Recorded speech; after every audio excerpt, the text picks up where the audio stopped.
안녕하세요. 기독연구원 느헤미야의 김근주입니다. 오늘 같이 나누어 보려고 하는 것은 우리 구약성경 사무엘 상하, 사무엘서에 대해서 같이 이런저런 가장 기본적인 이야기들을 해보려고 합니다. 사무엘 상하로 우리 개혁성경에, 기독교 성경에서는 이 책들이 두 권의 책으로 분책되어 있지만 우리 사무엘 상하란 이름에도 나와 있다시피 원래 한 권입니다.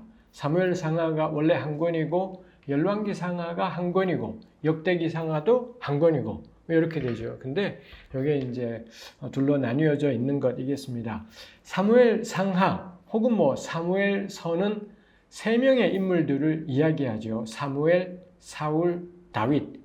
이 세 사람. 우리 열왕기 사항의 첫 부분에 가면 다윗의 노년에 대한 내용이 나오는 그렇게 시작을 하고 있습니다만 해서 사무엘서는 사무엘, 사울, 다윗 세 사람을 중심으로 해서 이야기 내용이 전개되어 있고요. 그 다음에 사무엘서의 기본적인 상황이라는 것이 왕정의 출현이라고 할 수 있겠습니다. 이스라엘은 왕정이 아니었던 나라였었던 건데 근데 이제 어떻게 왕정이 처음에 시작하게 되고 그 왕정이 바뀌고 확립되어 가는지 이런 내용들이 사무엘서를 통해 전개되고 있죠. 그리고 다윗 시대에 이르게 되면 나름 이 왕정이 상당히 견고한 위치까지 가게 되는 것이 있죠. 물론 이것도 불안한 점이 있어서 우리 열왕기서로 가면 이 왕이 계승을 둘러싸고 왕자들 사이에 전쟁이 벌어지는 것을 볼 수 있기도 하지요. 사실 사무엘서랑 열왕기에 다 해당되는 내용이겠지만 왕정으로 대표되는 바 권력이 어떤 한 집안에 한 사람에게 집중되게 될 때 피할 수 없는 게 권력 다툼이라고 할 수 있겠습니다. 더군다나 이런 경우에 왕정들은 다 핏줄에 따라서 세습되기 때문에 그러면 당연히 문제가 생기지요. 가령 형보다 동생이 더 능력이 있을 수도 있겠고 혹은 형은 능력이 있건 없건 정치적인 야심이 덜하고 동생은 좀 더 있다면 무조건 이런 경우들에는 문제가 생길 수가 있죠. 그리고 아무리 고대이건 언제이건 간에 왜 저 사람들만 임금을 하지? 당연히 또 그런 생각들이 생겨날 수밖에 없기 때문에 사실 사울 시대에 반기를 든 게 일종의 정치적인 반기를 든 게 다윗인 거고요. 그 다음에 다윗의 말년에 끊임없이 정치적인 반대 움직임들이 계속 반란들이 생겨났고 솔로몬 시대도 마찬가지고 솔로몬 이후에 남북 이스라엘 체제로 가도 이런 정치적인 쿠데타가 일어나는 일들은 그야말로 흔하게 등장하는 것이라고 할 수 있겠습니다. 권력이 집중되면 강력한 어떤 것은 있겠다 싶습니다만 그럼 당연히 그 권력을 서로 차지하겠다라고 분란이 생기는 것은 막을 수가 없는 것이지요. 더더군다나 그 권력을 오로지 핏줄 때문에 즉아버지가 왕이라는 이유로 그 자녀가 임금이 되는 이런 상황들이 생기면 갈등이라는 건 결코 피할 수 없는 것이라고 할 수 있겠습니다.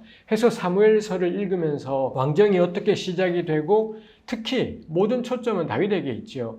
다윗 왕가가 어떻게 확립되는지 이런 내용들을 사무엘서가 전개하고 있지만 우리가 보면서 유념해서 생각해 볼 것이 핏줄로 이어진다는 건 말이 안 되는데 고대 세계에는 그게 상식이었고요. 오늘날엔 말이 안 돼요. 전 이거 아닐 것 같다 생각을 해요.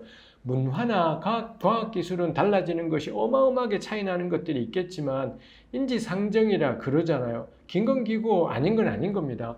수천 년 전이라도 틀린 건 틀린 거고 이런 것이라는 점에서 오로지 핏줄, 혈통으로 세습을 한다는 게 타당한 일이냐? 라는 것은 우리가 사무엘서를 읽으면서 본문이 명료하게 이 문제를 부각시키지는 않지만 우리가 생각해 볼 지점이겠다 싶은 거죠. 그럴 때 우리가 같이 묻고 돌아갈 것이 가령 예수님이 다윗의 자손이라고 하지 않습니까? 그리고 마태복음 1장은 예수님 이야기를 시작하면서 혈통을 마태복음 1장에서 아브라함까지 올라가는 중간에 다윗이 있고 아브라함 다윗을 거쳐서 예수님에게까지 이뤄가는 이런 혈통에 대한 이야기들을 하고 있습니다. 이거 우리가 생각해 볼 일인 거죠. 마태복음은 이렇게 되어 있지만 가령 요한복음 1장에서는 예수님을 가리켜서 또 예수 믿는 도리를 가리켜 혈통으로나 육정으로 난 것이 아니라 오직 하나님의 뜻으로 났다. 이런 구절이 1장 어딘가에 있지 않습니까? 저는 이건 복음의 핵심 원칙 이라고 생각을 합니다. 그럼 왜 마태복음은 이런 족보들을 실어두고 있는 건지, 그 다음에 그 족보의 배경이 사무엘서부터 열왕기 뭐 이런 책들이지 않습니까? 이거 우리 개인적으로 읽으면서도 고민이 필요하고, 교회 공동체에서 함께 사무엘서나 열왕기를 읽을 때 꼭 함께 토론하고 이야기해 볼 만한 게, 도대체 하나님의 나라에서 혈통은 무슨 의미냐에 대해서 우리가 생각을 해볼 것이 있겠습니다. 특히 우리가 이러다 보니 사무엘서를 왔다 갔다 하는 것이 되지만, 사무엘서는 그럴 수도 있겠다 싶기도 합니다만, 가령 사무엘하 7장에 가면 사무엘하 7장, 사무엘서 전체에서 어쩌면 가장 중요한 장이라고도 할 수 있습니다. 이 사무엘하 7장, 그 앞에 5장쯤부터 시작해서 8장까지가 다윗의 통치가 견고해지는 이런 내용들을 주로 5, 6, 7, 8장에서 다루고 있습니다. 그러다가 11장쯤 가면 밧세바 사건이 터지면서 다윗의 나라가 다시 쑥밭이 되어가는 이런 내용들이 나오게 되죠. 해서 어쩌면 다윗 시대의 전성기, 다윗 체제의 확립이 6, 7, 8장쯤 되는데, 거기에 사무엘하 7장이 있어요. 이 다윗이 하나님을 위해 성전을 지으려고 했더니 하나님이 고맙됐다 하시더니 오히려 다윗 가문에게 축복하시는 거죠. 너의 후손을 통해 이 왕좌가 영원토록 견고하리라, 이런 말씀을 하나님께서 다윗에게 일러주시는 것을 볼 수 있지요. 이것도 마찬가지입니다. 그래서 우리 사무엘하 7장을 보통 다윗 언약의 확립 이런 식의 표현들로 하고 있기도 하지요. 그래서 우리가 예수님하고 다윗을 연결시킬 때도 그렇고, 다윗이 왜 특별한 이름이냐? 사무엘하 7장에 나타난 야훼께서 다윗 왕가에 약속하신 그 영원한 약속 때문에 그렇다라는 것입니다. 근데 이게 그럼 핏줄 이야기인 건가? 즈가부즈가 다윗이라는 이유로 다윗의 자자손손이 영원한 왕가가, 영원한 왕조가 약속된 거냐라는 거죠. 근데 사무엘하의 내용이 고스란히 열왕기로 이어진다고 첫머리에 얼핏 이야기했지 않습니까? 근데 열왕기 마지막엔요, 다윗의 나라 망해요. 다윗의 나라 망하고 끌려가고 죽고 이런 일들로 다윗의 나라가 멸망하는 걸로 끝나는 것이 열왕기하 이더라는 겁니다. 그 다음에 남왕국 유다가 멸망할 시기에 활동했던 예레미야 같은 경우는 예레미야 22장에 보면 다윗 왕가의 마지막 후손, 바벨론으로 끌려갔던 여호야긴입니다. 여호야긴에 대해서 예레미야 22장 가장 마지막 구절에서 규탄하고 선포하기를,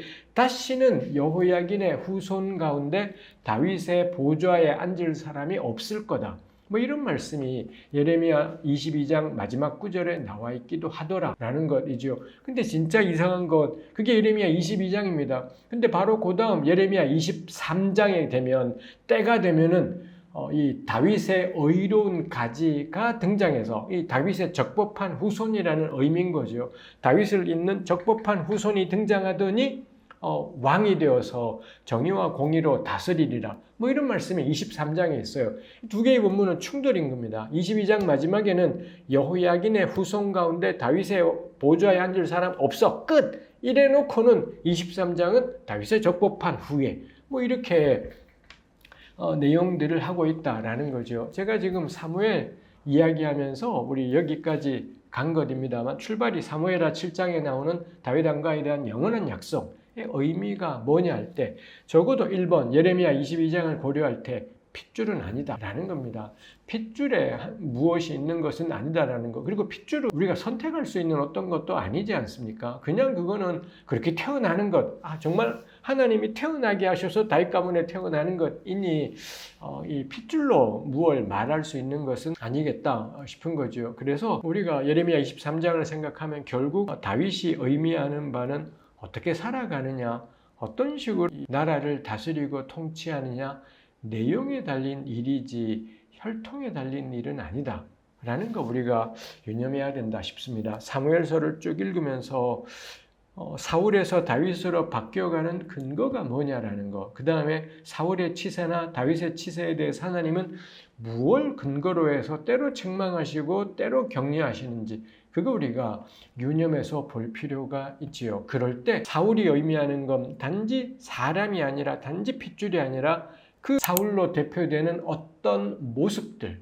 어떤 삶의 방식들, 어떤 통치의 방식들인 거고요. 다윗에 대해서도 이건 핏줄을 말하는 것이 아니라 그때 하나님이 칭찬하실 때 다윗의 어떤 삶의 내용들, 그 다음에 하나님이 규탄하실 때 다윗의 어떤 삶의 내용들, 그게 본질이라고 우리가 이야기할 수가 있지요. 그럼 하나님, 제가 종종 듣는 질문이지만 그럼 하나님이 아예 본질만 말씀하시지 왜 헷갈리 주변의 것들을 이야기하시냐 그러지만 이게 또 구약 성경의 특별한 지점인 겁니다. 그 본질적인 메시지를 추상적인 말로 표현하는 것이 아니라 왕정의 형성과 진정과 발전, 이런 구체적인 역사라는 소재를 사용해서 하나님이 기뻐하시는 것과 책망하시는 것들을 표현하고 있더라 라는 거죠. 해서 사무엘서를 읽으며 이 왕정이라는 것을 둘러싸고 있는 왕정이라는 상황을 통해 컨텍스트인 거죠.